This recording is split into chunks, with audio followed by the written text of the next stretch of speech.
नमस्कार साथियों, BSTC first year के लिए अंग्रेजी को वापस मैंने चालू कर दिया है। कई विद्यार्थी कह रहे हैं कि सर हमें पुरानी वीडियोज़ नहीं देखनी है, तो मैंने उनके लिए वापस स्टार्ट किया है। अब मैं क्या कर सकता हूँ, जब आपकी इतनी डिमांड है तो उसको पूरा करना ही पड़ेगा, क्योंकि अभी तक मुझे कोई मेरा अल्टरनेटिव विकल्प वाला कोई यूट्यूब चैनल मिला नहीं है। अब मुझे एक चीज़ समझ में नहीं आती कि अगर कोई विद्यार्थी खुद भी पढ़ना चाहे या खुद पढ़ाना चाहे तो पढ़ा सकता है। अब मुझे टाइम इसलिए कम मिलता है क्योंकि एक तो मेरा स्कूल रहता है, विद्यालय जो गवर्नमेंट स्कूल मिला है वो, उसके बाद फिर मैं आता हूँ कंटेंट बनाता हूँ। कंटेंट बनाना इजी नहीं होता, आपको पता है कि अंग्रेजी के अंदर चीज़ों को मैं कॉपी पेस्ट नहीं कर रहा। कॉपी पेस्ट करने की से भी जो ही ज़्यादा काम किस में लगता है कि एक तो इसका हिंदी डेफिनेशन सही मतलब होना चाहिए, सही अर्थ आपका निकले। और दूसरी बात होती है कि इसके शब्दावली जो होती है उसको भी चेंज किया जा सकता है, मॉडिफाई किया जा सकता है। तो क्यों ना उसको मैं अपडेट करके पढ़ाऊँ। तो इसलिए जो है इस वर्ष हम पूरा पढ़ रहे हैं, कुछ भी नहीं छोड़ रहे हैं कि एक सीरीज में हमने क्या छोड़ दिया है। तो हम अच्छे प्रकार से पढ़ रहे हैं। तो उसी कड़ी में हमने यूनिट सेकंड पार्ट ए के अंदर जो है पहला वीडियो देख लिया जिसके अंदर एमसीक्यू कर लिए हैं। तो यूनिट सेकंड का पार्ट टू हम पढ़ रहे हैं, जिसके अंदर बात करेंगे कि रीडिंग के कितने प्रकार होते हैं और रीडिंग जो है कॉम्प्रिहेंशन क्या होता है। तो पहला प्रश्न देखते हैं कि रीडिंग कॉम्प्रिहेंशन क्या होता है, व्हाट इज रीडिंग कॉम्प्रिहेंशन। या तो प्रश्न इस प्रकार से आएगा या फिर प्रश्न आएगा कि पर्पज या AIIMS of reading comprehension, reading comprehension के पर्पज क्या क्या है। तो दोनों प्रश्नों के जवाब बिल्कुल एज इट इज लिख के आने हैं, चाहे ऊपर वाले के नाम से है चाहे नीचे वाले के नाम से है। तो देखते हैं क्या होता है reading comprehension. It is the ability, यह एक योग्यता है, टू रीड टेक्स्ट, टेक्स्ट को पढ़ने की, प्रोसेस करने की, एंड अंडरस्टैंड यानी उसे समझने की, इट्स मीनिंग। तो किसी भी टेक्स्ट को पढ़ने, उसको प्रक्रियाधीन करने, उसको समझ के उसका अर्थ ग्रहण करने की प्रक्रिया को रीडिंग कॉम्प्रिहेंशन कहा जाता है। अब रीडिंग कॉम्प्रिहेंशन की इंपॉर्टेंस क्या है, इसके एम्स क्या है, वाई हम जो है इसका उपयोग क्यों करते हैं। तो ये भी एक सामान्य सा प्रश्न बन जाता है, क्योंकि ऐसे प्रश्न से बच्चों के दिमाग में स्किल्स डेवलप होती है कि हाँ हम रीडिंग तो कर रहे हैं पर उसके पर्पज़ क्या है, हमें हमें पढ़ना तो है बट हमें क्यों पढ़ना है। तो आपको इसलिए पढ़ना है बिकॉज इट हेल्प्स, यह सहायता करता है, टू डेवलप, डेवलप करने, विकसित करने के लिए, द वोकेबलरी, वोकेबलरी का मतलब शब्दकोश, ऑफ द लर्नर, तो सीखने वाले का जो शब्दकोश है उसको विकसित करना, उसमें वृद्धि करने का काम करता है आपका रीडिंग करना। अगला है इट हेल्प्स, यह सहायता करता है, to read with correct stress, की कहाँ जोर दे के बोलना है, प्रोनाउंसिएशन उच्चारण कर कहाँ कैसे करना है, एंड इंटोनेशन कहाँ तीव्रता उच्च रखनी है कहाँ तीव्रता कम रखनी है। तो इन चीज़ों का प्रयोग करते हुए हमें जो सीखना होता है तो वो रीडिंग के माध्यम से हो सकता है। इट डेवलप्स यानी reading comprehension develops the habit of acquiring knowledge, ज्ञान को ग्रहण करने की आदत जो है वो आपके अंदर डेवलप करता है। पर्पज़ ऑफ रीडिंग यानी सीखने के उद्देश्य से, यानी रीडिंग जो है आपकी इन सभी कामों के लिए यूज होता है। अब हम देखते हैं कि स्कैनिंग और स्किमिंग क्या होती हैं। एक एक नंबर के सामान्य प्रश्न आते हैं, या तो इनमें डिफरेंस पूछता है या इनकी डेफिनेशन पूछता है या इन पे शॉर्ट नोट्स लिखने को कहता है। तो आपको सभी अच्छे तरीके से पता होना चाहिए कि क्या स्कैनिंग और क्या स्किमिंग होती हैं। It is a type of rapid reading और फास्ट रीडिंग। तो स्कैनिंग जो होता है वो एक टाइप है, एक प्रकार है फास्ट रीडिंग का, रैपिड रीडिंग का, for specific piece of information, किसी सूचना के महत्वपूर्ण जो चीज़ें हैं, स्पेसिफिक जो सूचना है, किसी मतलब स्पेसिफिक जो पीस होता है, कोई भी आपके सामने सूचना है, जो टेक्स्ट दिया गया है उसमें से जो काम काम की बातें हैं वो रीड करना आपका स्कैनिंग कहलाता है। जैसे एग्जाम्पल की बात करें, सर्चिंग डिक्शनरी, डिक्शनरी के अंदर जो मीनिंग सर्च करते हो तो वहाँ आपको जिस चीज़ का मीनिंग जानना है आप उसी के बारे में जो है उससे रिलेटेड वर्ड ढूंढते हो, सारी सारी डिक्शनरी नहीं पढ़ते हो। मीनू, मेनू मतलब जैसे आप खाना खाने गए किसी रेस्टोरेंट में तो आपको जो चीज़ें खानी होती है, जैसे रोटी खानी है तो आप चपाती वाले सेक्शन में जाके देखोगे, न कि गुलाब जामुन वाले में देखोगे, क्योंकि आपको गुलाब जामुन नहीं खाना है, आपको खानी है चपाती। तो आप चपाती वाले मेनू के वाले सेट में देखोगे कि कौन कौन सी चपाती किस रेट में आपको मिल रही हैं। तो ये बात हो गई कि स्कैन करना है, कई सारी चीज़ों को स्किप करते हुए चलना है। तो उन चीज़ों पे ध्यान देना है जो आपके स्पेसिफिक पीस हैं, जो आपके लिए सूचना का विशेष महत्व रखती हैं, उसको देखना है पूरी इन्फॉर्मेशन में से। अगला देखते हैं कि स्किमिंग क्या होती है। इट इज़ अ मेथड, यह एक तरीका है। वो तो एक प्रकार था फास्ट रीडिंग का, और यह एक तरीका है फास्ट रीडिंग का। तो ये आपको यूज़ याद पता होना चाहिए कि skimming is a method, skimming तो एक तरीका है फास्ट रीडिंग का। To get only main idea और समरी ऑफ गिवन टेक्स्ट। तो आपको जो गिवन टेक्स्ट का यानी कि जो चीज़ें पढ़ने को दी जाती हैं, जो लेख दिया गया है, उसमें से जो काम काम की बातें हैं, उसको आपको जब पढ़ते हो तो वो आपका स्किमिंग कहलाता है। यानी कई सारी सूचनाओं में से जो आपके काम की सूचनाएं हैं वो आपको जल्दी जल्दी में पढ़नी होती हैं, तो वहाँ आप यूज़ करते हो जिस मेथड का, वो स्किमिंग कहलाता है। तो स्किमिंग के अंदर आप स्किमिंग का यूज़ भी कर सकते हो, यानी ये रिलेटेबल हैं और एक दूसरे से जो है संबंधित हैं। ऐसा नहीं है कि स्किमिंग के टाइम पे आप स्किमिंग यूज़ नहीं करते हो, करते हो, बट आपको जो है जिस प्रकार से पूछा जाए वैसा लिखें।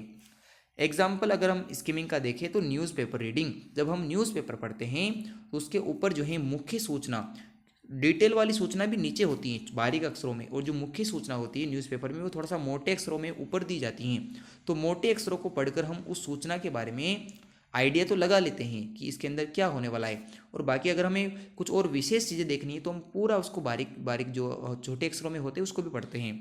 तो न्यूज़पेपर रीडिंग करना स्किमिंग हो जाता है, और डिक्शनरी सर्च करना स्किमिंग हो जाता है। आगे हम रीडिंग का एक प्रकार देखते हैं जिसको हम कहते हैं लाउड रीडिंग।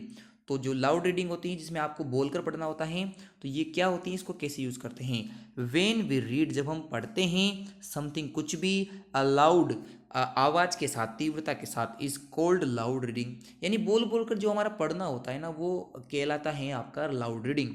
इट इन्हेंस, ये जो है इन्हेंस करती हैं the ability of speaking, speaking की जो एबिलिटी है उसको बढ़ाती है, यानी भाषा की जो बोलने की जो क्वालिटी है आपको उसको बोल पाओगे तो उसको बढ़ा रही है। एंड करेक्ट प्रोनाउंसिएशन, सही उच्चारण और सही तरीके से बोलने के बारे में उसकी जो क्वालिटी है, एबिलिटी है, उसको योग्यता को बढ़ाती है लाउड रीडिंग। अब हम बात करते हैं अगली रीडिंग को, जिसको हम कहते हैं साइलेंट रीडिंग। तो साइलेंट रीडिंग क्या है इसको देखते हैं। Silent reading means, silent reading का अर्थ होता है रीडिंग समथिंग, कुछ पढ़ना, विदाउट प्रोड्यूसिंग एनी साउंड, बिना आवाज़ किए। तो बिना आवाज़ किए जब हम पढ़ते हैं कुछ भी तो वो हमारा साइलेंट रीडिंग होता है।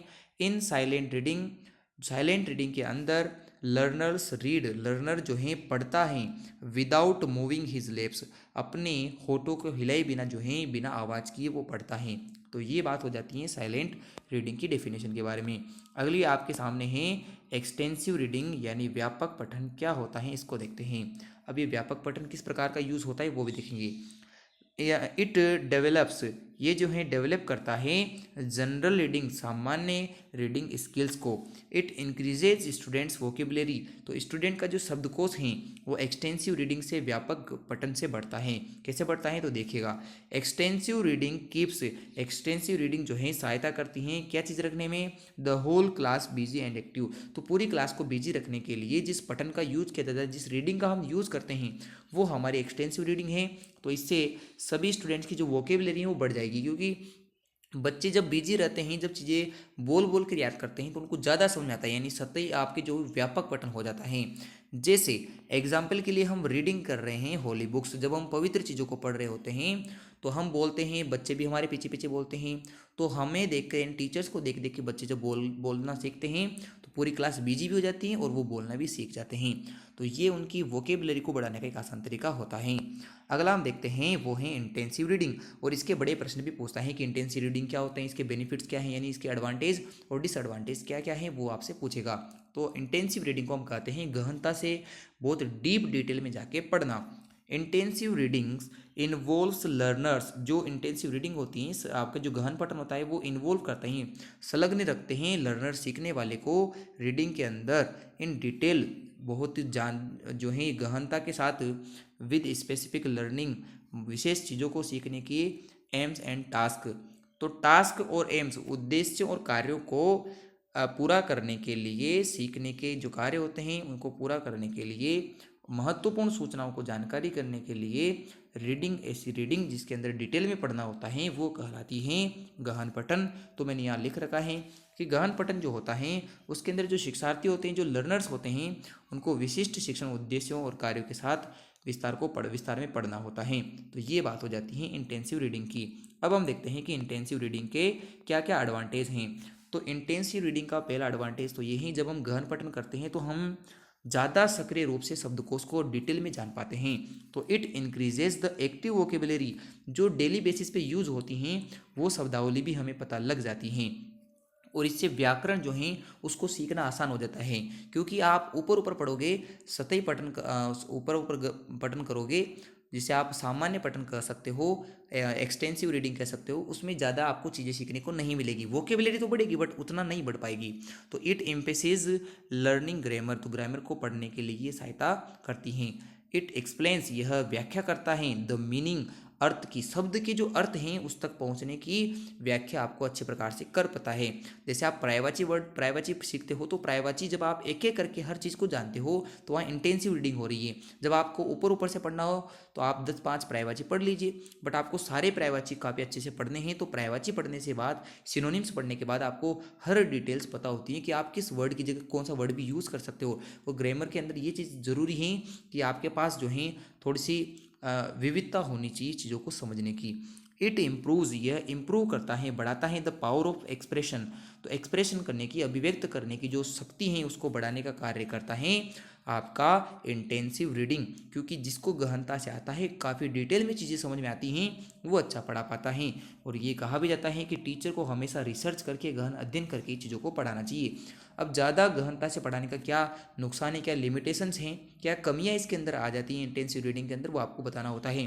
तो पहली कमी तो ये है कि लॉन्ग पैसेज जो अब हम पढ़ते हैं तो may be boring to students, students के लिए लंबे लंबे जो लेख होते हैं उनको पढ़ने में उनको बोरियत महसूस करते हैं। दे मे नॉट इन्जॉय देम, वो उनको आनंद से जो है सीख नहीं पाते हैं।